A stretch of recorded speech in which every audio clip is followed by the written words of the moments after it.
put it on here.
Well, welcome to the third live show. My name's Nigel Main. You probably know if you've received an invitation. Thank you for joining me. Let me just explain what these live shows are about. I have been involved in B2B new business development for nearly 40 years. And during that time, I've experienced and worked through lots of issues and problems to do with new business generation.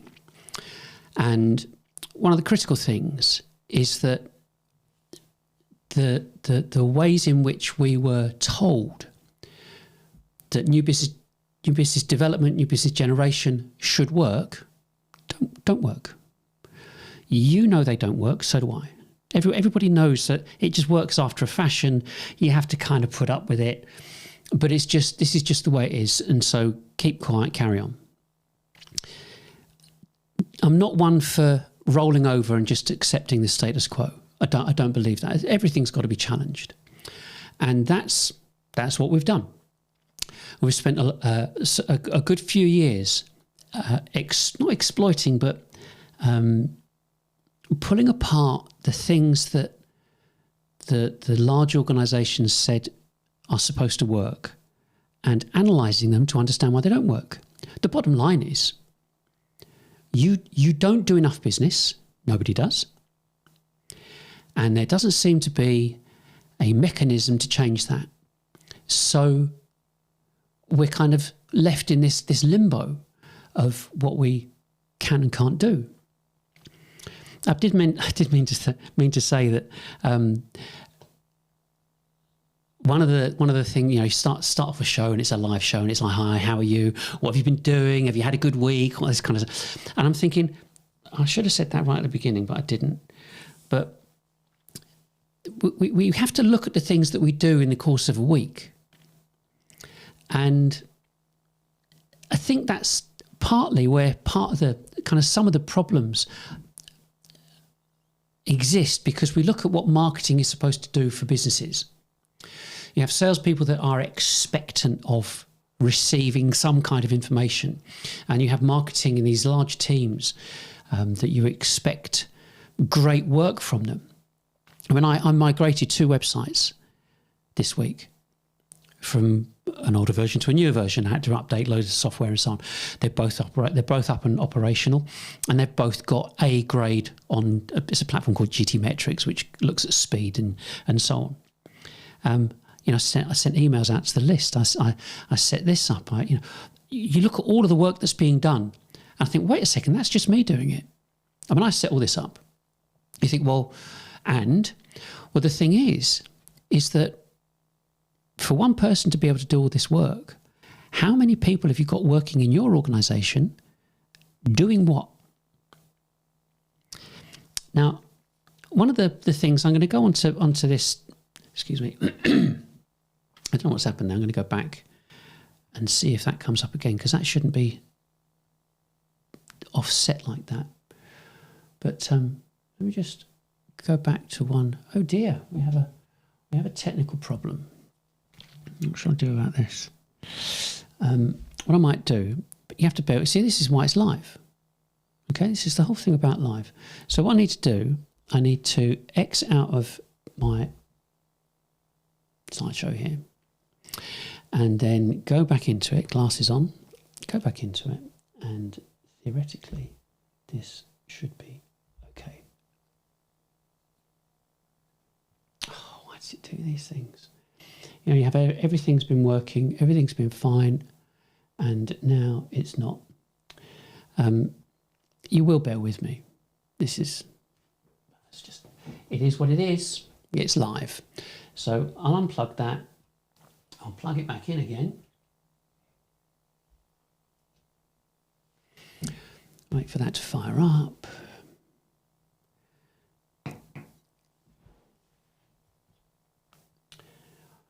Bada bing.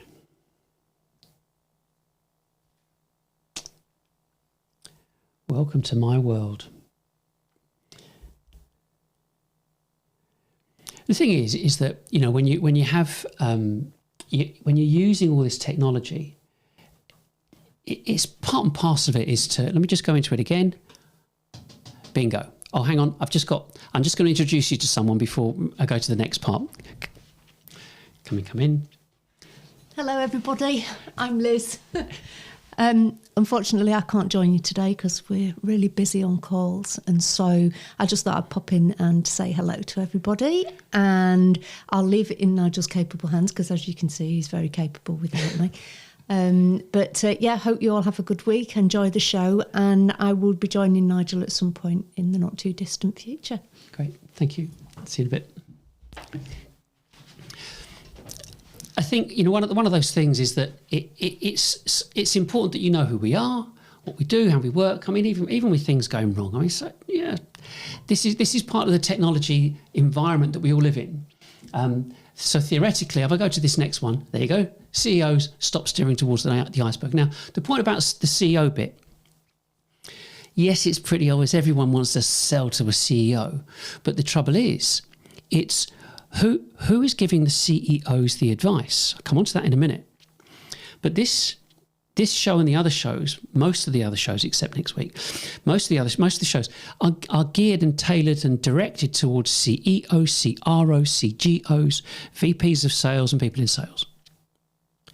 And it's essential that you understand there is an alternative. It's really important, because if you follow the narrative, there isn't. This is it. This is what you've got. Get on with it. Keep quiet.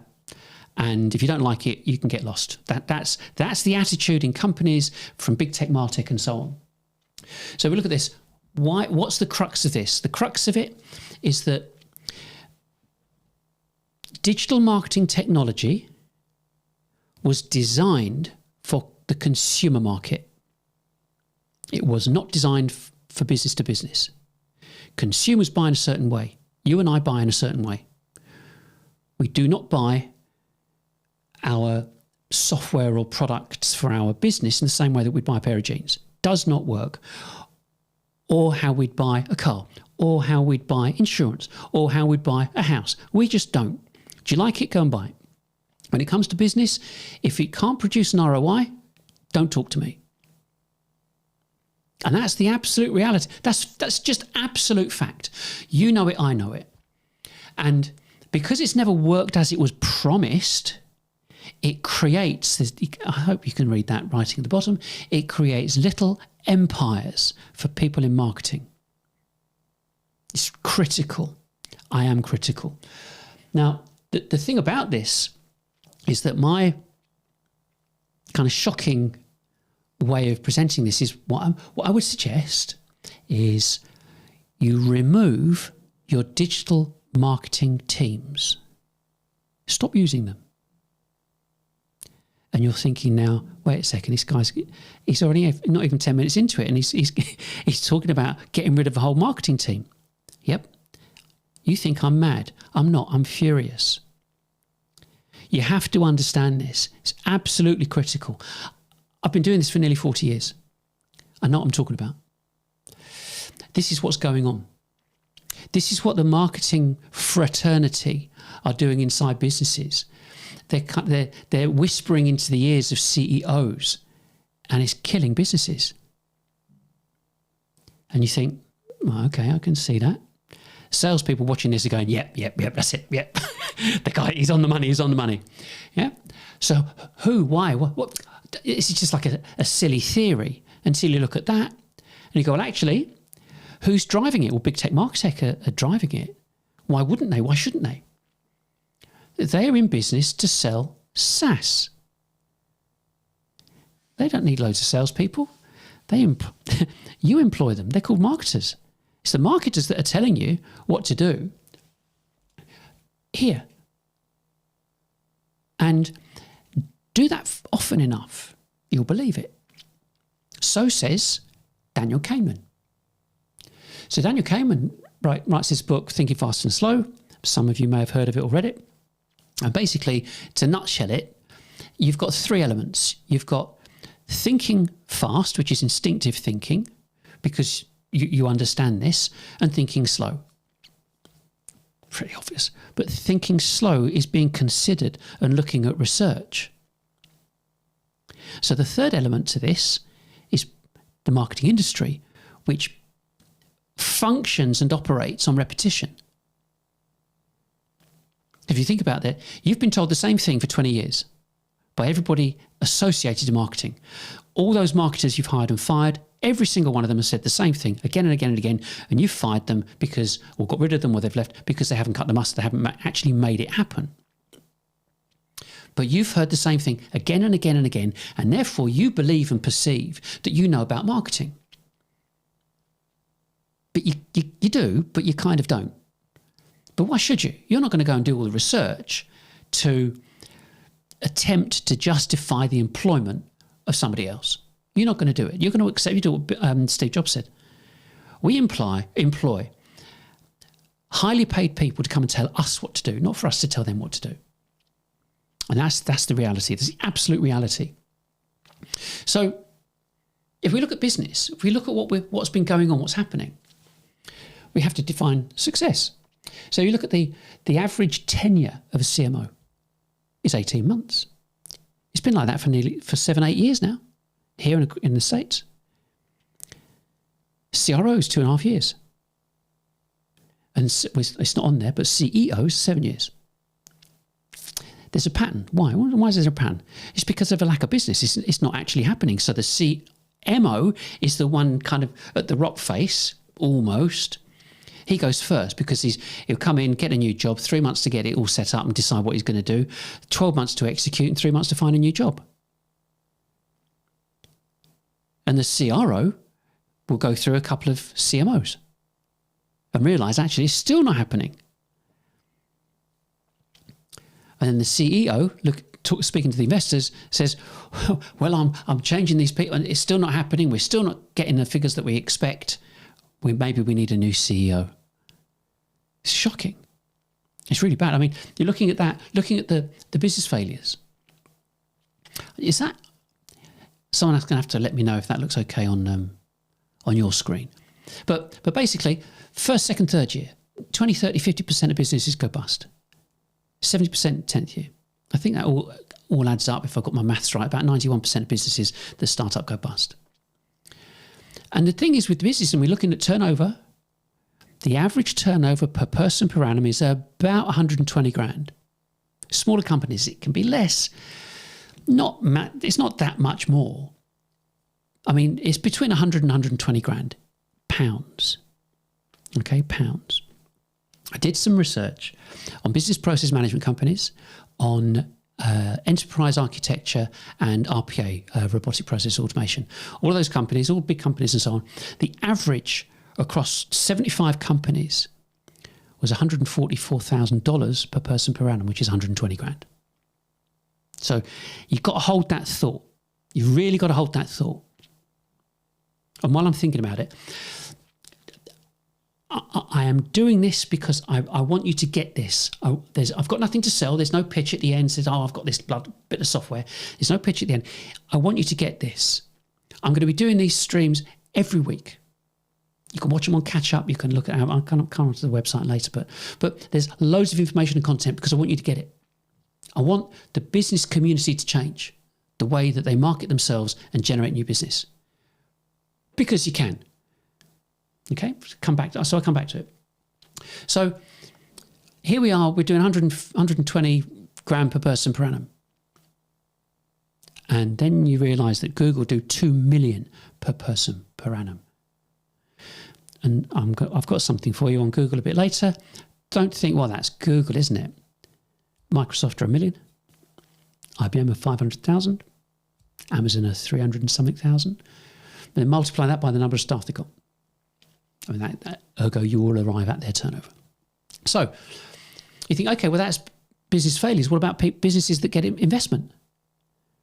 Well, you've got 40, 75, 95. 40% go bust. 75% don't achieve their own targets. And 95% don't achieve a return on investment for the investors. So all in all, it's a pretty poor picture. There are obviously other reasons to invest in businesses, tax breaks, yada, yada, yada. This information, this data came, the business failures comes from Sifted and Financial Times, and the Invested Businesses information comes from Harvard Business Review. So you think, okay. So just kind of just allow me to say this, and you'll see how it all leads to a conclusion.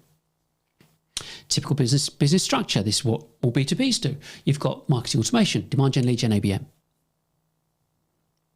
Everybody.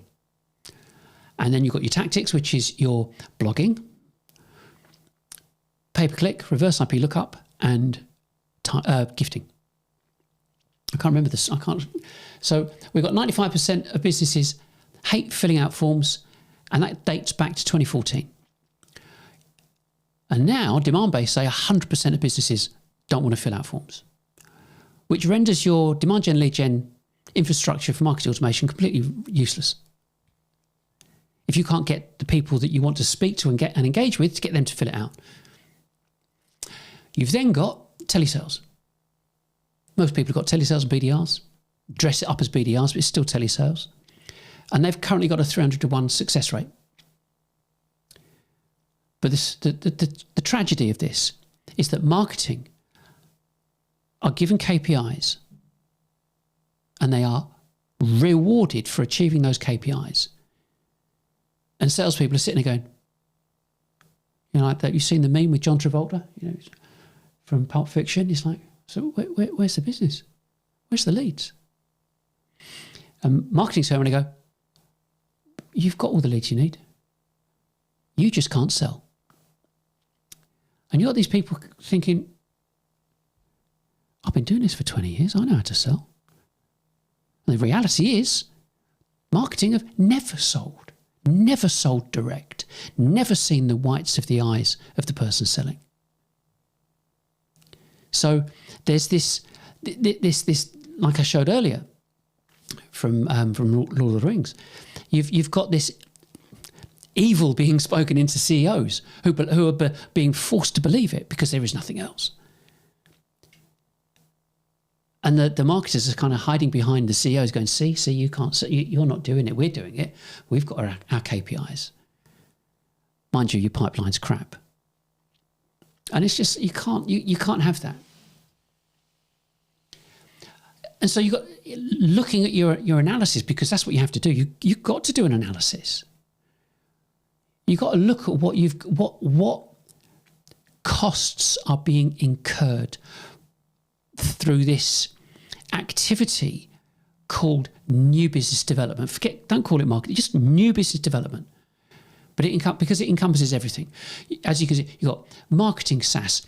Recent research, between 30 and 70, 34, 72 platforms. Start again. There are 30,000 SaaS platforms in the world. Half of the SaaS platforms are marketing. Most businesses now use between 34 and 72 SaaS platforms, bearing in mind half of them are marketing. You're using the tactics, which is pay-per-click banners, ads and exhibitions. You've got all your marketing employee salaries to take into consideration, BDR and telesales salaries, all the costs, IT costs, office costs and so on, and recruitment costs. Because bearing in mind you're churning your CMOs every 18 months, so you're having to stump up 20%, give or take, or 15% or whatever it is of the 100 to 150 grand you're paying your CMOs every year in recruitment fees. So, like you call it, a shed load of money. So, where do we go with this? What are we supposed to do? What's anybody supposed to do? Because the critical thing is that if you haven't got people to sell to, well, you're screwed anyway. But if you know who to sell to, how do you go about it? How are we supposed to shift from this problem? Most people have seen Tam Sam songs. Total addressable market, serviceable addressable market, serviceable obtainable market. Now, in essence, it's the simplest thing in the world. Just tell your market that you exist. You don't have to do anything else. Hey, I'm here. This is what we do. Come and have a look. It is no simpler than that. You've got to enable businesses to stay anonymous. You want to be anonymous. Why shouldn't they? You wouldn't entertain these salespeople the way salespeople sell. Why should they? Your content needs to be thought leadership, high level, informative, educational. Because people want to self-educate, self-serve, and just be able to contact you when they need to. So you think, okay, well, yeah, it's fine, whatever. Gartner. You've heard of Gartner. Gartner have maintained and do maintain the technology strategy across the board for marketing. There's a guy that worked for them for 25 years. He's producing all these white papers and documents and content, and a very senior person.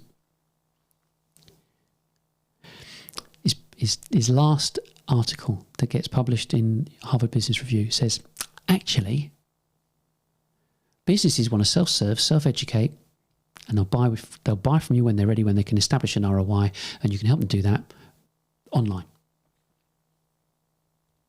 The old sales thing doesn't work. Oh, by the way, I'm leaving. And he left. So you think, everybody's banging this drum for technology. Well, why wouldn't it be? High paying. The marketing dollars that come from big tech martech is significant. Just keeps the pressure up.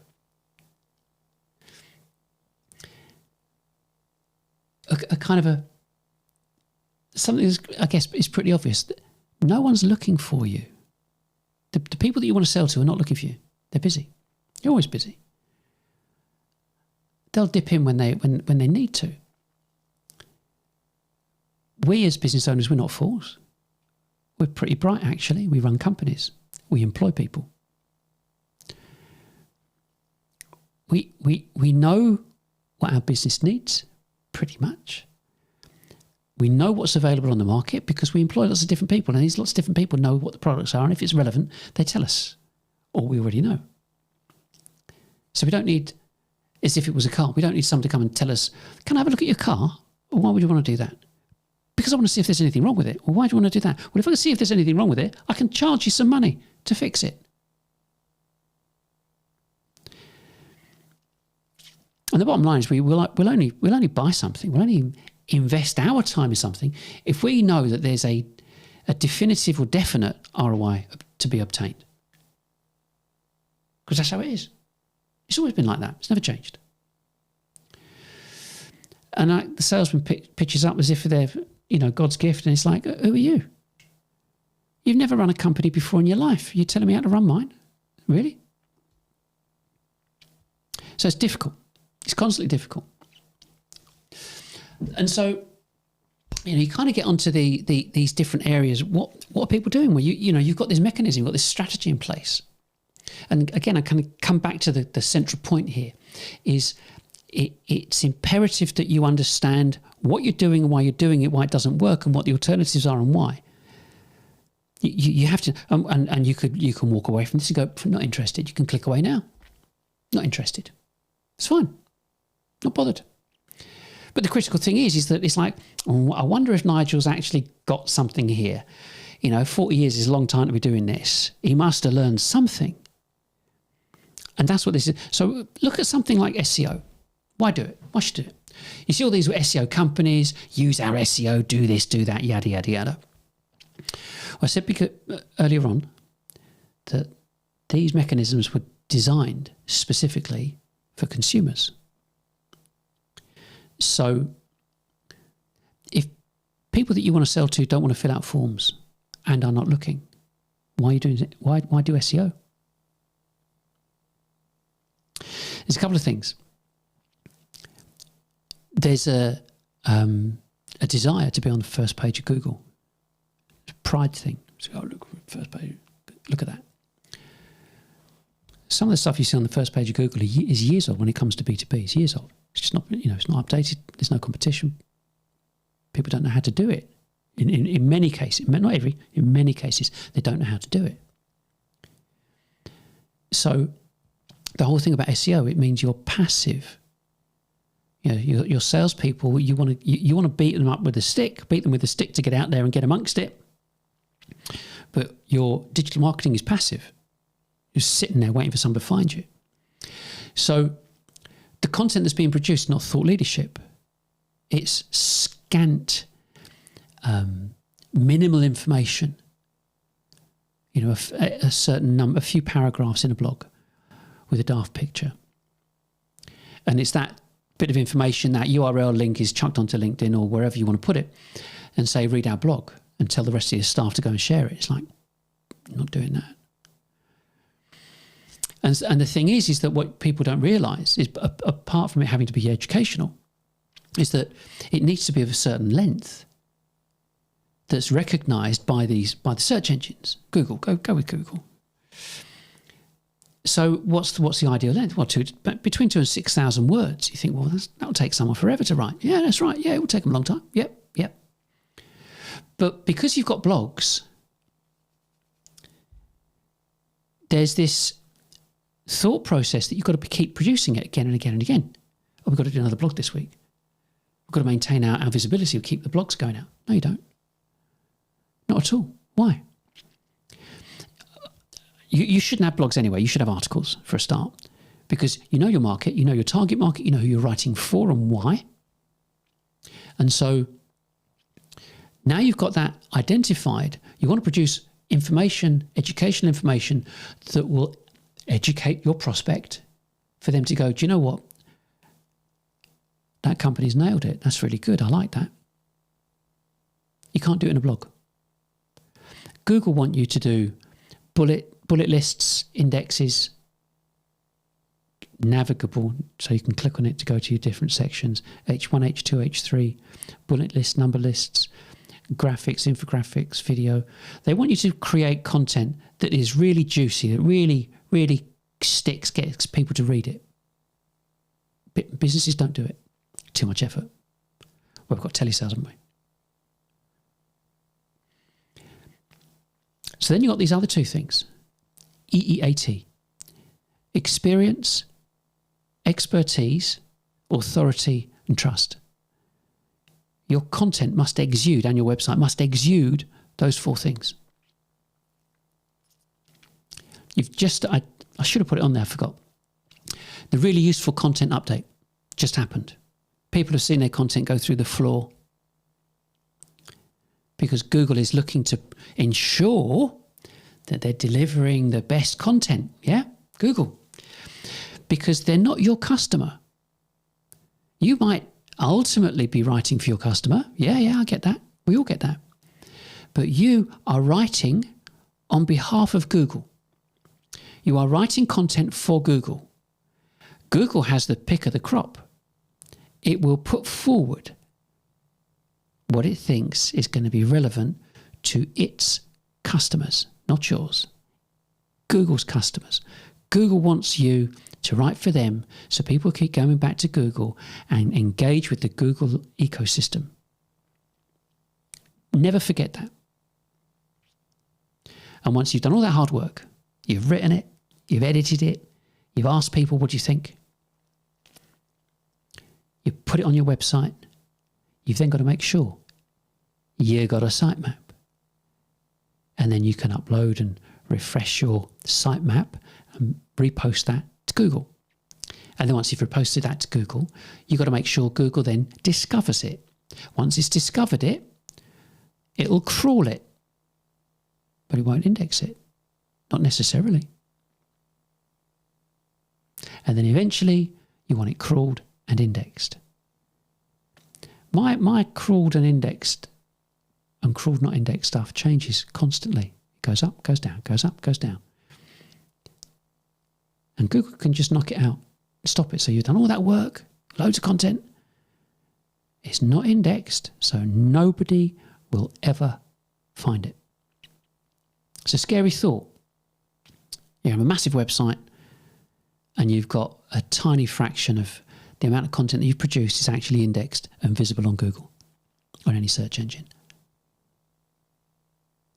So it makes you wonder, what's all this effort for? Come on to that.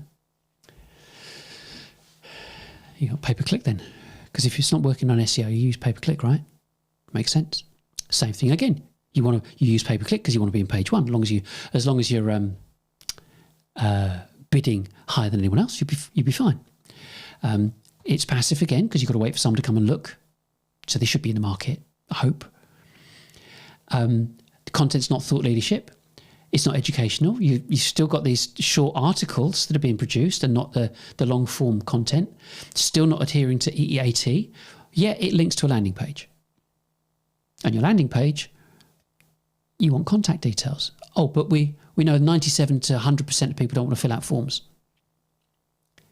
And if you do get a form filled out, it'll just be passed over to the BDR and they'll give them a quick call just to follow them up, which everybody hates anyway. And if that happens, they end up normally immediately subscribing because the content wasn't good enough and so on. This is critical. It's just, again, you must understand this stuff that's going on. Beginning of the year, there is an antitrust case going on in the States between the FCC and Google that relates to, you can see this on Catch Up and get the link at the top. But basically it says, we got a bit of a problem here. We're not reaching our targets, says Google's salespeople. We need to edit and skew what we present to people so we can get a higher yield from these people, because otherwise we're not going to hit our sales targets. In this same article, this is an email exchange between Google employees. It says, we need to maintain this dependency on Google. We want to get people young. We want to get them dependent on us, believing on us, and we're doing everything, and people trust us and so on. And we want to get them at an early age before they're even old enough to buy.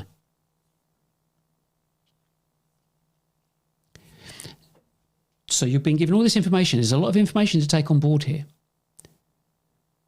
But can you start seeing a pattern emerging? Why aren't you doing a business? Why isn't it happening for you? It's critical. So then, good old AI, call timeout. It's definitely a better way. Because you should. You have to be in control. What's the point? You can't be buffeted in the wind like a reed in the wind.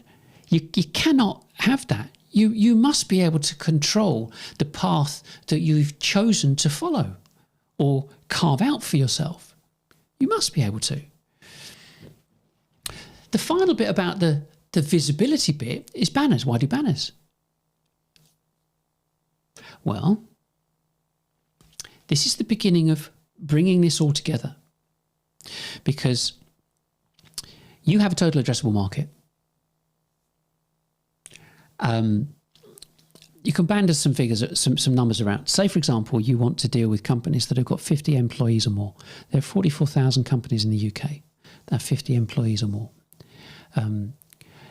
50 employees, they're doing, on the same basis of doing circa 100 grand, 5 million turnover, they could probably afford your product, for argument's sake. Yeah, so go with that. It's quite a simple calculation.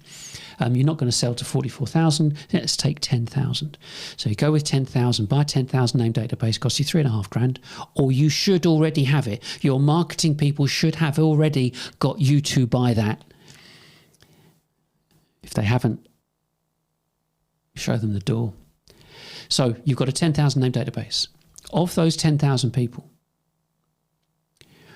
between 1 and 15% are looking to start their buying journey every week. Let's go with 0.5%, 50 people. So 50 people every week. You message them all, email them all, every single one of them, say hi. So you're telling them you exist. And at the same time, you then upload that information to LinkedIn, for example, and your messaging will appear on LinkedIn as well as the emails that are being sent to those 10,000 people. So the point is that it's proactive. You're reaching out, you maintain awareness. It's an invitation for them to follow you because they know what you do. You can tell them of the events that you're doing, and we'll come on to that in a minute. And like I said, 1 to 15% buy every week. You have to think about this. You have to think about what I'm doing right now and how I'm able to communicate with 5, 10, 15, 20,000. It could be 50,000. It's irrelevant. It's not changing what I'm doing here. So it's really important, because everybody in sales knows it's a numbers game. It's always been a numbers game, but nobody has put the effort into exploiting how to manipulate and work with those numbers. So that's really important. The other part of this, so that you can email them and do what you want in terms of the direct contact details that you have. But we put out, it's about to go up actually, and I'll come on that in a second, to maintain visibility, just visibility on social media platforms, plural. We output 180 adverts. So these are graphics with links and some text. We output 180 adverts a month. Tells people what we do. Invites them to look, to watch. That's it. How many are you doing? That's what you have to ask yourself. Well, we've got all these people there, or I'm only a one-man band, or I'm only a consultant, or whatever. I can't afford. I am a one-man band. It's me and Liz. We do this. We work on this stuff together. Yeah.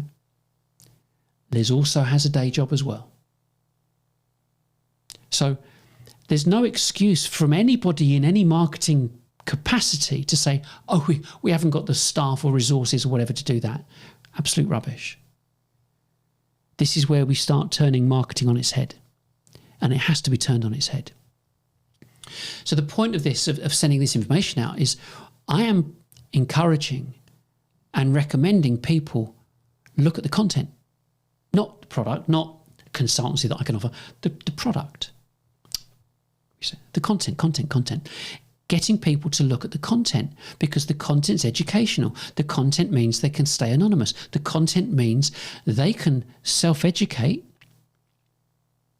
and they go, do you know what? I really like that company. Let's have a chat with them.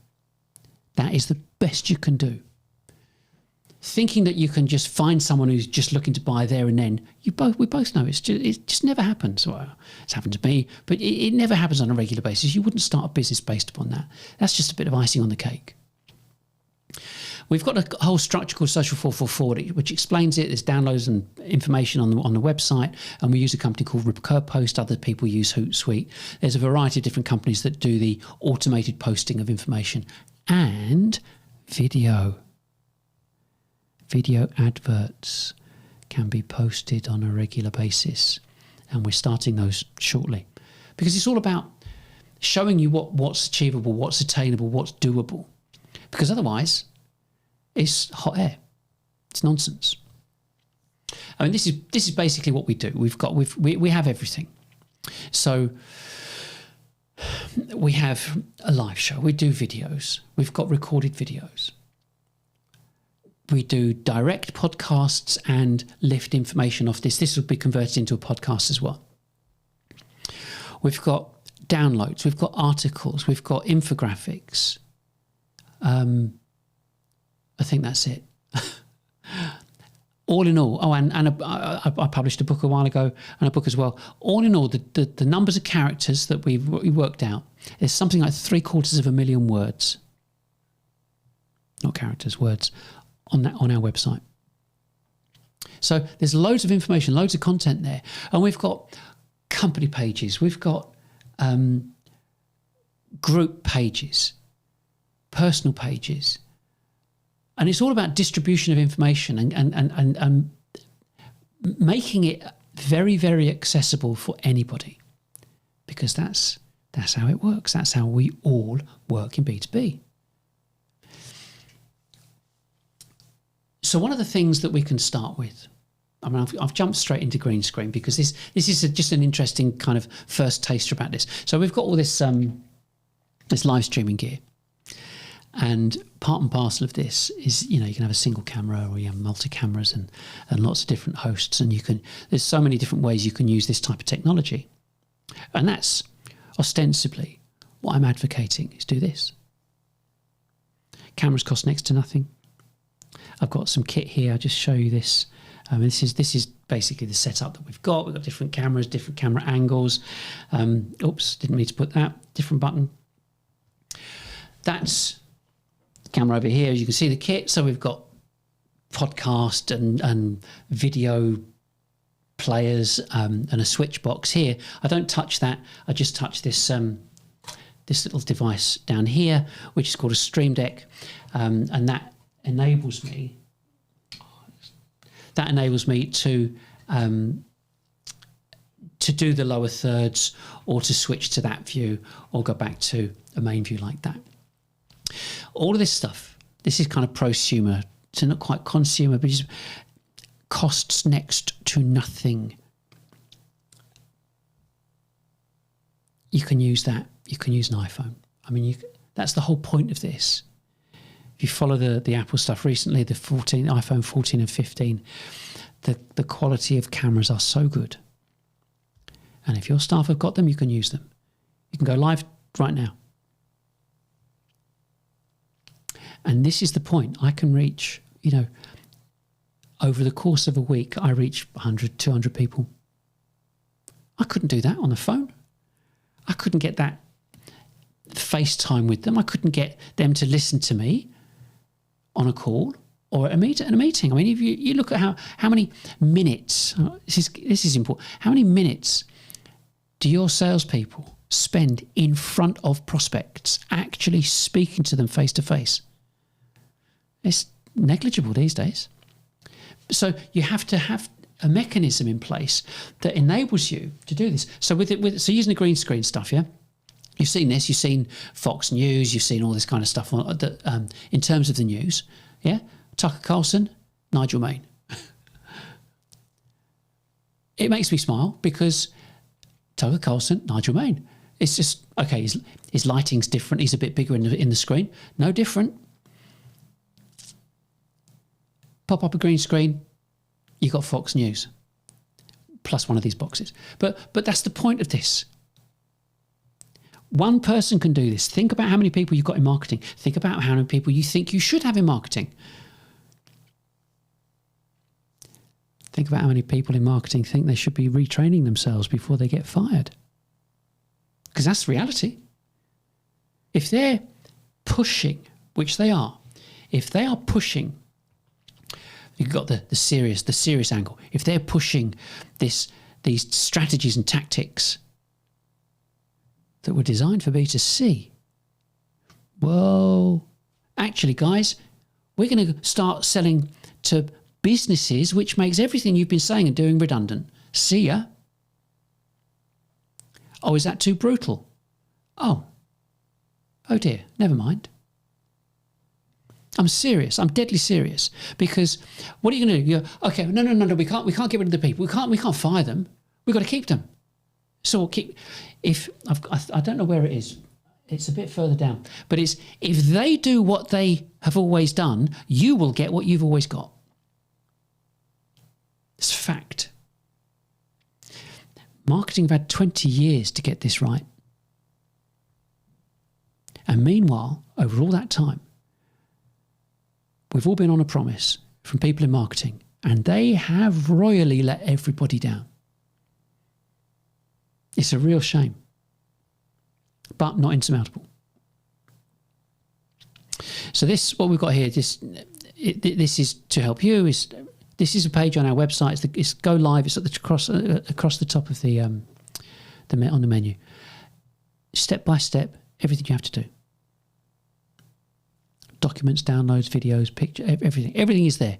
Step by step. Follow that, away you go. And I might mention this earlier. The only thing I can offer you is speed.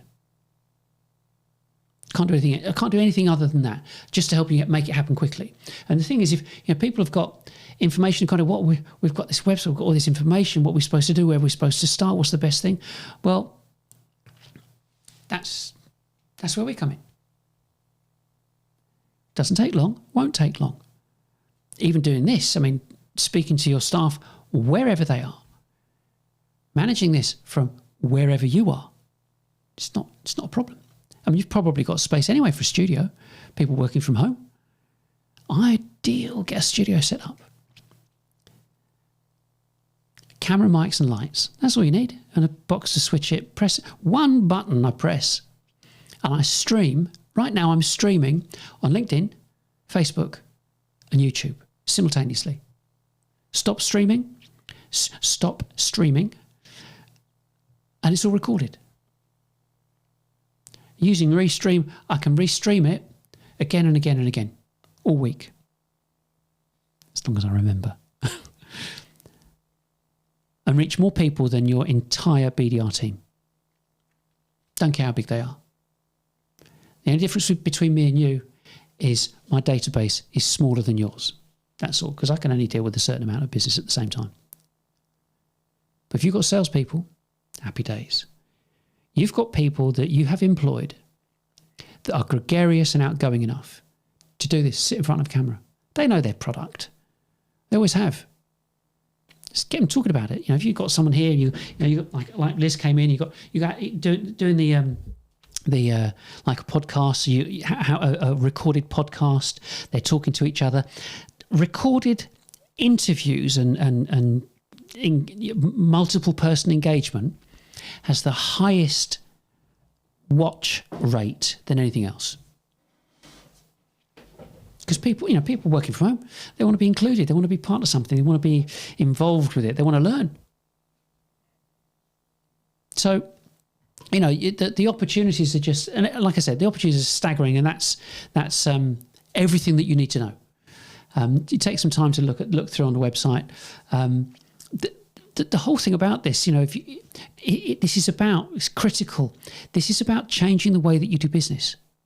It's changing how you present to people. Put a line in the sand. Stop listening to whatever marketing has said. Stop. You are now a media company. You are now going to do a show once a month, then once a week. You're going to put this out. You're going to have people sitting and talking about different items and different subject matter. There you go. These are just 25 that I came up with, different show segments. You can talk about, and this is for the benefit of the people that are listening on a podcast because they can't read this. How-to videos, how-to live shows. All of this is interchangeable between a live segment and a video. How-to, viewers' FAQs about your customers, your markets, your company, deal of the week, value management, customer success, news this week, technical training, scenarios that you can do and build products according to different scenarios, interviews, core products, learning. And the list just goes on. Excuse me. Banter and kind of general discussion, podcast, they're having a typical podcast, but with two or more people in the film, in the frame, partners, video, employees, hobbies. But bearing in mind, I don't know how long, I consciously don't look at my watch because otherwise I'll miss things. But the bottom line is you can do anything. You want to film part of your Christmas party early on in the Christmas party, like first 10 minutes. Yeah, you with me? If you want to look at employees' hobbies. People buy people. They always have. It's never changed. And if you are open and communicative to your audience, then they can genuinely say, I quite like them. They're quite a nice company now. As well as, goodness me, we've got everything we need here. So, you're all using Zendesk. I was using it like 10 years ago. Great product. So you've got FAQs on there.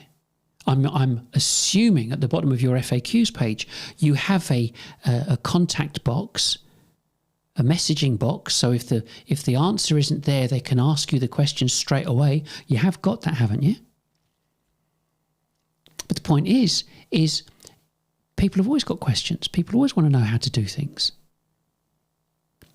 If you look at the questions you're getting and start producing video content, because it's the same camera, I can record video, I can do live stream, or I can take photographs. If you make a point of covering all of those points off, think about it. You've then become a 24/7 company operating around the world. Doesn't matter what your product is. If you can service a product in another country, bingo, you've got it. You can speak to them, you can engage with them, you can do whatever you like. You think, why aren't sales teams using this? Oh, we do. Oh, yeah, we use video. You mean you use a webinar with the dirty little camera in the center of your laptop, and everybody hiding behind. Everybody hiding behind a video, a PowerPoint presentation. See, we're not using one now. But you see what I'm saying? Even when you're talking to people, I'm looking at the lens, yeah? There are little cameras you can buy. They're about that square. And you can stick them on your laptop screen or on the head of the person that you're speaking to. You stick it on there. And so you're talking to them. You can talk to them eye to eye. Little things like that raise your game.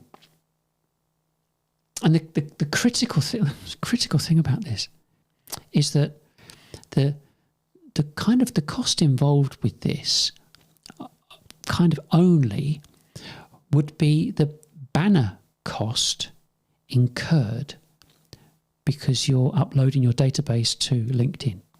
Okay? That's it. Because you don't need marketing automation, get rid of that, because you only need to tell people what you're doing. So we send out emails that say, this is what we talked about last week, this is what we're going to talk about this week, come and join us. Last week, this week, last week, this week, that's it. And if you've got information that is useful and anything, you're becoming an advisor. Doesn't matter what you sell.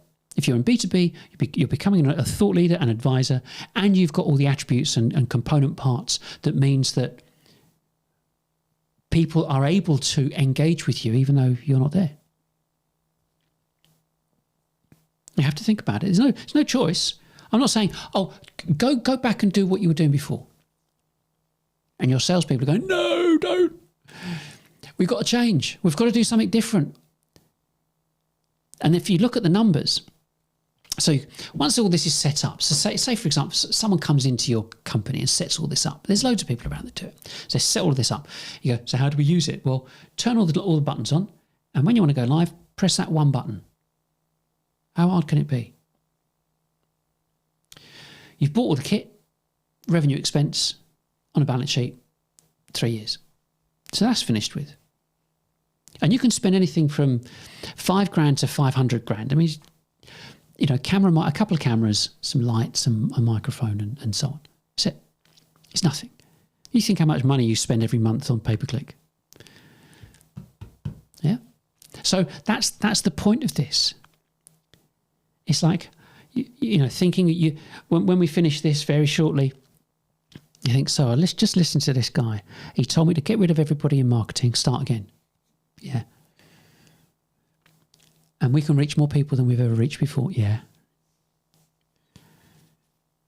So where do we start? Sit your SMT down and have a chat. Don't rush into it. Get them to watch this. This will be recorded. This will be on Facebook, or not Facebook. It will be on Facebook, but it will be on YouTube.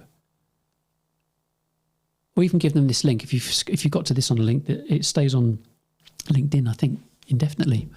I think. But get them to watch it, to listen to it. Well, what are the possibilities? You go, well, they're staggering, because whether you lose everybody in marketing, it's up to you. I would say, well, sorry, mate, because you've been pushing this narrative for B2C. You've done nothing in 20 years to support us. All you've done is blabbed on about what software we should buy or what ABM software we should buy. And all this software integration nonsense, it's not got us anywhere. In fact, we're hemorrhaging money through SaaS. And not even broken promises. But, we're not getting the traffic. The traffic that we do get doesn't amount to anything. It's a complete and utter waste of time. So you're no good to us. See ya. So it takes a handful. Put it this way: what would I like perfectly? Well, I'd like someone maybe sitting over there, changing the slides, or even answering messages when they come in.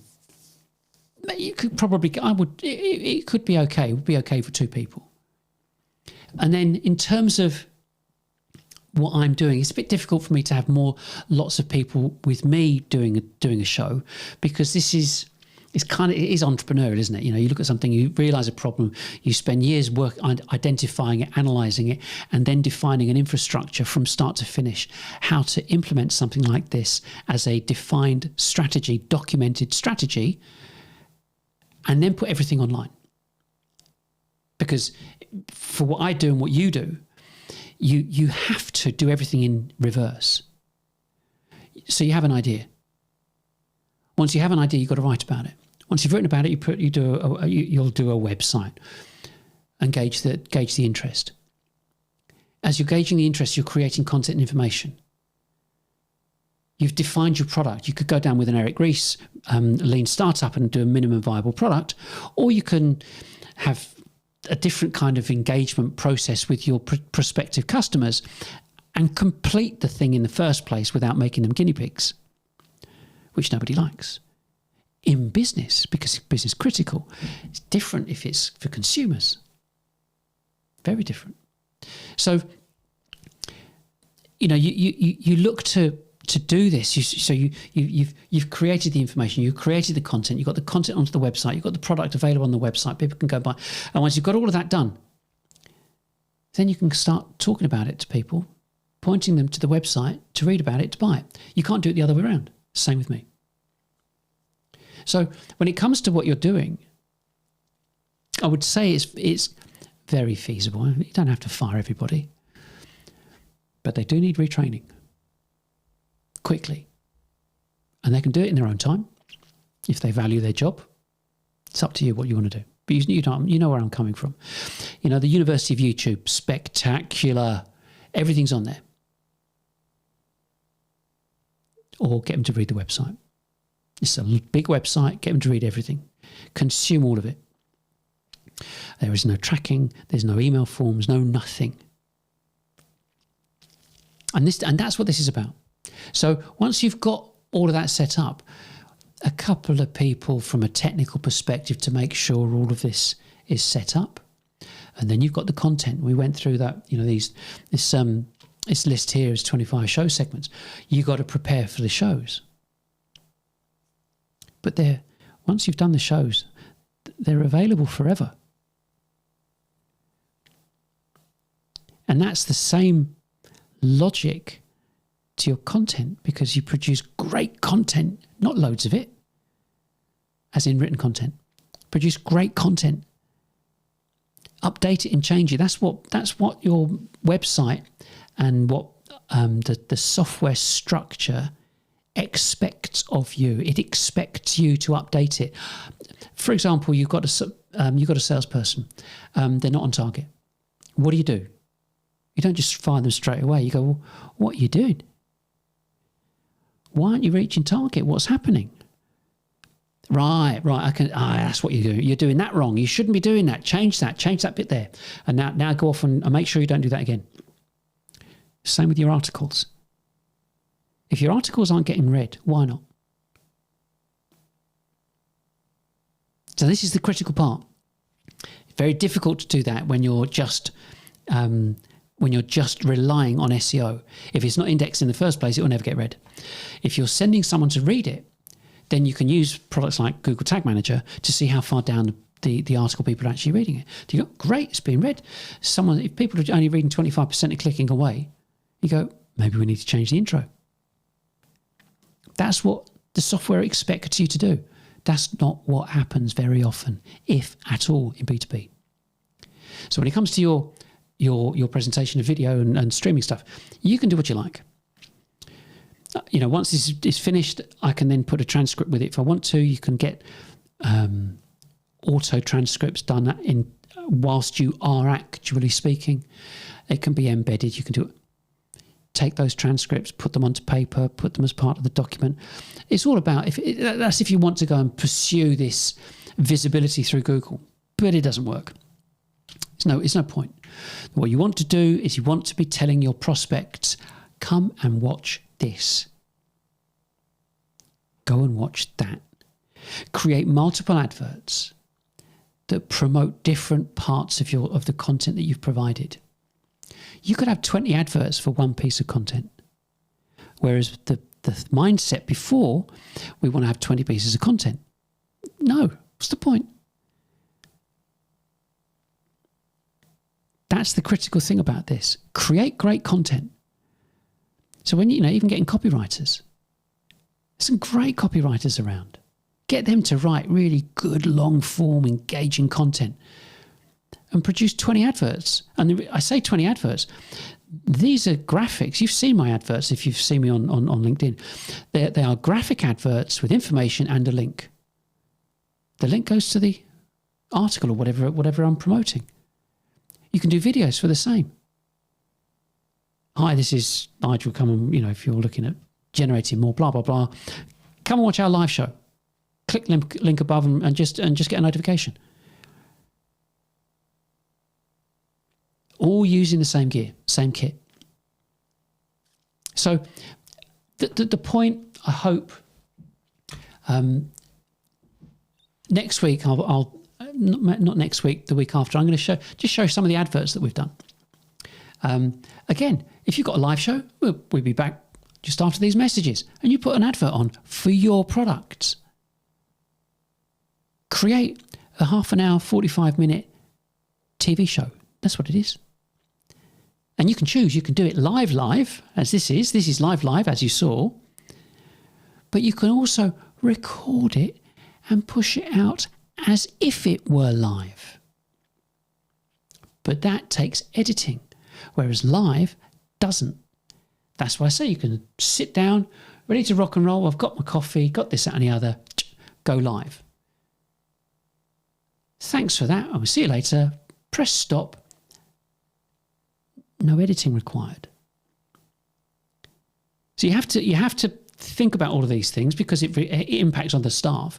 But of course, you could have less salespeople, but some of the salespeople you have can actually go into or be moved across to answer questions. Here we are, we're live, chat. If I had another person here, they could be on the chat and go, oh, we've got a message here and that could be pushed to my screen. Oh, we've got a message here from Steve in where blah, blah, blah. Steve is asking, how do we do X, Y, and Z? Well, actually, Steve, what you can do is blah. You can make it completely interactive.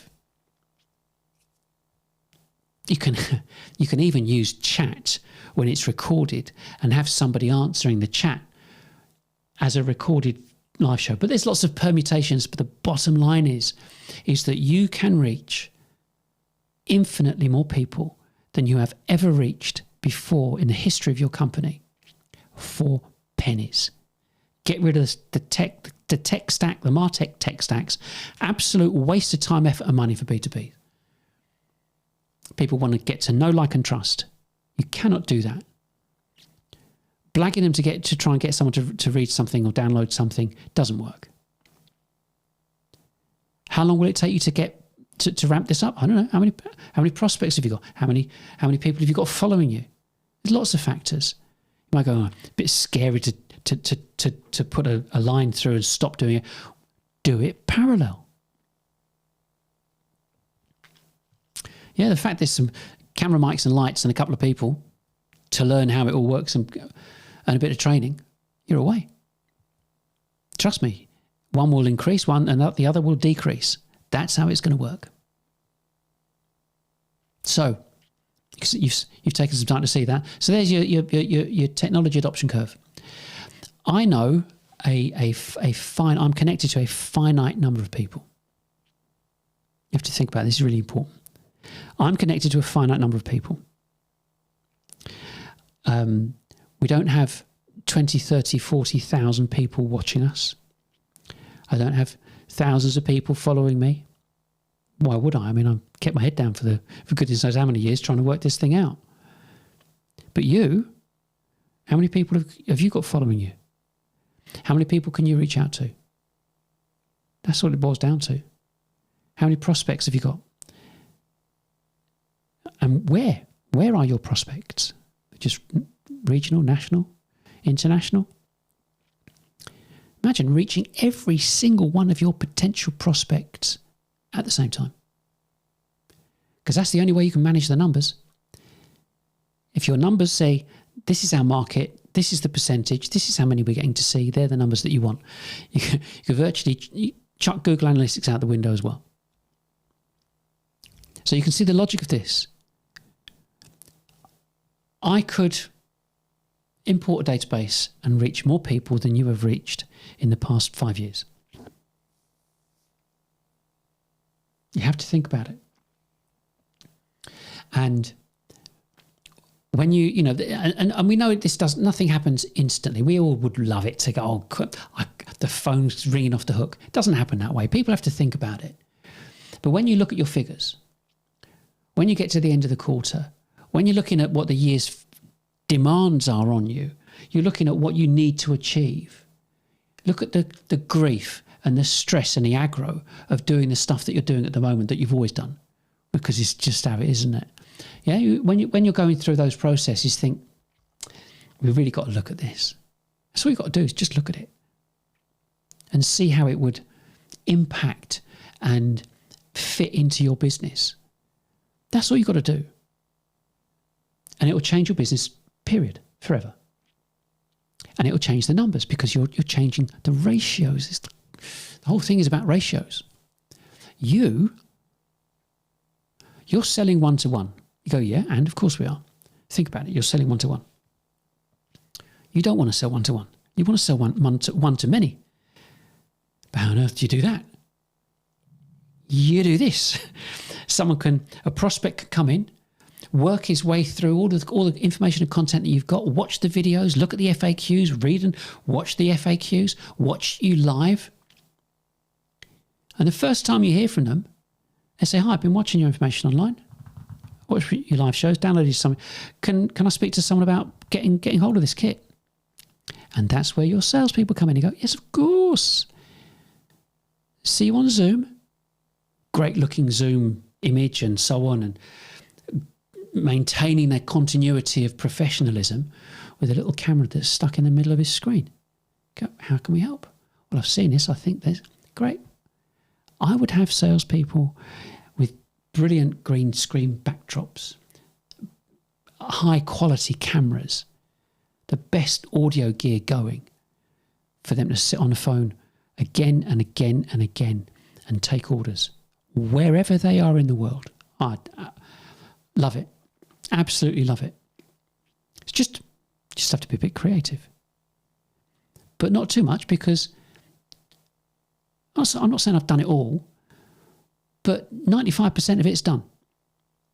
Are people going to do better things than this? Of course they are. I hope they are. I want to know about it. But that's what this is all about. The scope and what you can do is limitless. I mean, this really, without a shadow of a doubt, this really is, for me, and I said 40 years, yeah? For me, this is the most exciting time of my career, period. It's spectacular. You can't touch it. And I've got a lot of T-shirts. I've had a lot of stuff happen, a lot of really sad stuff with deaths and my daughter dying and a lot of different things. And being a business owner, you've got to pursue doing the business, otherwise your business fails as well. I had that as well. But there's no guarantee in business. because nobody knows how to work the numbers. Now you do. So that's it. That's it from me for today. Next week, I'm going to be speaking to any marketer that has got the kahunas to listen. It will upset them. But they've got to know, because these are the people that are telling CEOs what they should be doing. It doesn't work. So that's it. I think I'm done. Not sure how long we were. I'll find out in about 3 seconds. But have a great week, great weekend. And if you can join me next week, please do so. And I wish you all the best for your business. Bye for now.